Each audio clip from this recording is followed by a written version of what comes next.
What are you seeing from that entire room, and then specifically, what are you seeing out across? Well, I think the biggest thing is obviously the new room. You get 4 new guys, and I was thinking about it as I was coming over here. We lost probably 1,000 plays. 3 seniors that played a lot of snaps and almost 500 yards receiving and 47 catches and 8 touchdowns. So productivity. So we're looking to obviously replace that. We're excited about the new guys we've gotten, and as far as Jerry Cross, is that who he is? Jerry came to us, again at mid-year like the 3 other guys with him. The biggest thing is football IQ. I think he really understands football, and obviously at 270 he can do some things and run and catch, and it's just continuous development, but you really like where he's at right now at practice 7. And then, how do you obviously tight end? Memphis uses them in the receiver room a lot. What are you looking in terms of their pass catching ability? What are you seeing out of that? I think the biggest thing is really the whole entire room is just really natural pass catchers, guys that can catch it in space, in traffic.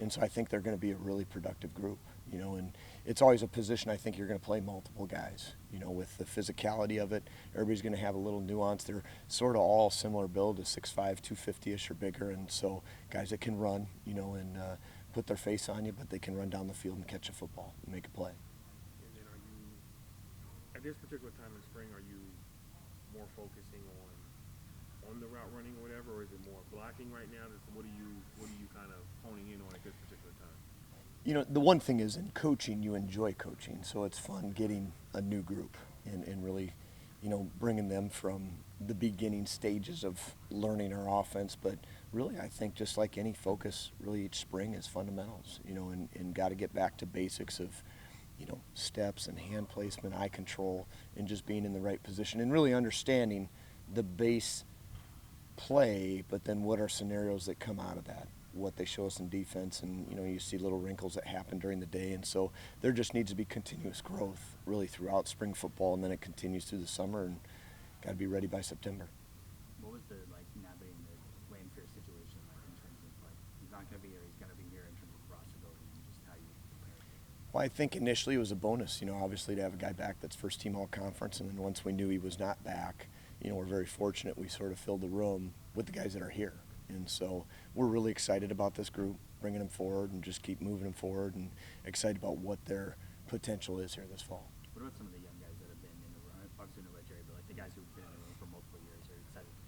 Yeah, we've had, Christian Ross is somebody that's been with us for 3 years, and Luke Logan has been with us for 1 now. And so those are the returning kind of guys. And then we brought the true freshman, Jonathan Harding, and then Bryce Anderson is a junior college kid out of Iowa, and then another junior college kid, Matt Adcock. So you've added the room with guys that are experienced that have played college football.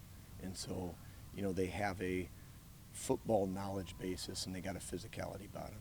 Where's Christian like in terms of where he was when he got here versus where he is now? Christian has come miles, and I just think that the tight end position, the good ones never played tight end in high school. They played quarterback, receiver, defensive end. He was kind of one of those guys that basketball player, and so, but big frame, so he's really came in at maybe just over 220. Now he's a little over 250, can run. So it's the developmental piece of really learning a position. He played a little bit in high school, but it's the physicality part of it too that's new. But he has had great growth in the last year, and has a different mentality. And maybe it's because you got 3 seniors ahead of you last fall. He's working to get ready and missed a couple weeks with an injury, but he's really in a very good place right now. How has this offseason been just for the entire coaching staff of, kind of honing in on your coaching, just because there are so many new guys and just kind of starting back kind of from square one with the roster? I do think there's an energy about yourself as a coach. You're excited to teach football, so it's fun to teach new guys football. I do think in the landscape that you're in, that you're going to have new players, where really it was probably 2 or 3 back in the day, looking at a guy strange if he's a new transfer. And now I think you have to, as quick as you can, you have to build team chemistry and teach your offense and defensive schemes and coach fundamentals. And so you have a short window to do that. And it's an 8-month window where maybe we do have the Christian Rosses that have been here 3 years, but it used to be program guys that learn the offense, like literally for 4 years.